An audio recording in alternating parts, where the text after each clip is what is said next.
న్యాయవాది ఎవరు? ఓబులాపురం అక్రమ్ మైనింగ్ కేసులో ఆరో నిందితురాలైనటువంటి ఐఏఎస్ అధికారిని శ్రీలక్ష్మిపై తెలంగాణ హైకోర్టు బుధవారం ఆగ్రహం వ్యక్తం చేసింది. ఓబులాపురం అక్రమ్ మైనింగ్ కేసులో తనను డిశ్చార్జ్ చేయాలంటూ శ్రీలక్ష్మి దాఖలు చేసినటువంటి పిటిషన్లో ఒక్కోసారి ఒక్కో న్యాయవాది రావడంపై అసంతృప్తి వ్యక్తం చేసింది.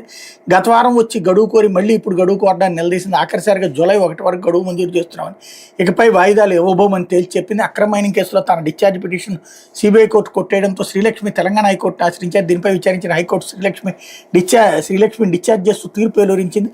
తమ వాదన వినకుండా తీర్పు ఇవ్వడంపై సుప్రీంకోర్టును సిబిఐ ఆశ్రయించింది. దీనిపై విచారించిన సుప్రీంకోర్టు శ్రీలక్ష్మి పిటిషన్ తిరిగి హైకోర్టుకి పంపుతూ ఇరుపక్షాల వాదనలు పరిగణలోకి తీసుకుని 3 నెలల్లో తేల్చాలని ఆదేశించింది. ఈ నేపథ్యంలో శ్రీలక్ష్మి పిటిషన్పై హైకోర్టు న్యాయమూర్తి జస్టిస్ కె లక్ష్మణ్ బుధవారం మరోసారి విచారణ చేపట్టారు. సిబిఐ తరపు న్యాయవాది శ్రీనివాస్ కపాటియా వాదనలు వినిపిస్తూ గత వారం కౌంటర్ దాఖలు చేశామని, వాదనలు వినిపించడానికి సిద్ధంగా ఉన్నామని తెలిపారు. శ్రీలక్ష్మి తరపు న్యాయవాది పద్మజ హాజరై వాదనలు వినిపించడానికి గడువు కావాలనుకోవడంతో న్యాయమూర్తి అసంతృప్తి వ్యక్తం చేస్తూ ఈ కేసులో సీనియర్ న్యాయవాది పి వేణుగోపాల్ హాజరయ్యారని, తర్వాత ఆయన తప్పుకుంటున్నట్టు చెప్పారన్నారు. ఇప్పుడు మీరు వచ్చి మళ్ళీ గడువు కోరుతున్నాను, అసలు వాదనలు ఎవరు వినిపిస్తారని ప్రశ్నించారు.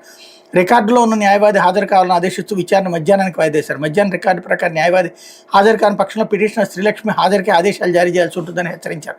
మధ్యాహ్నం శ్రీలక్ష్మి తరపు న్యాయవాది పివి వెంకట రవిశంకర్ హాజరై సిబిఐ కౌంటర్కు సమాధానంగా రిప్లై కౌంటర్ దాఖలు చేయడానికి 1 వారం గడువు కావాలని కోరారు.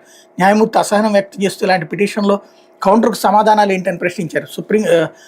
సుప్రీంకోర్టు గడువు నిర్దేశించిన విషయం తెలిసి వాయిదాలు కోరుతూ జాప్యం చేస్తుండడం సరికాదన్నారు. గత వారం మీరే గడువు కోరి మళ్ళీ మరో వారం అనడం సరికాదన్నారు అన్నటువంటి వార్తని హైలైట్ చేశారు.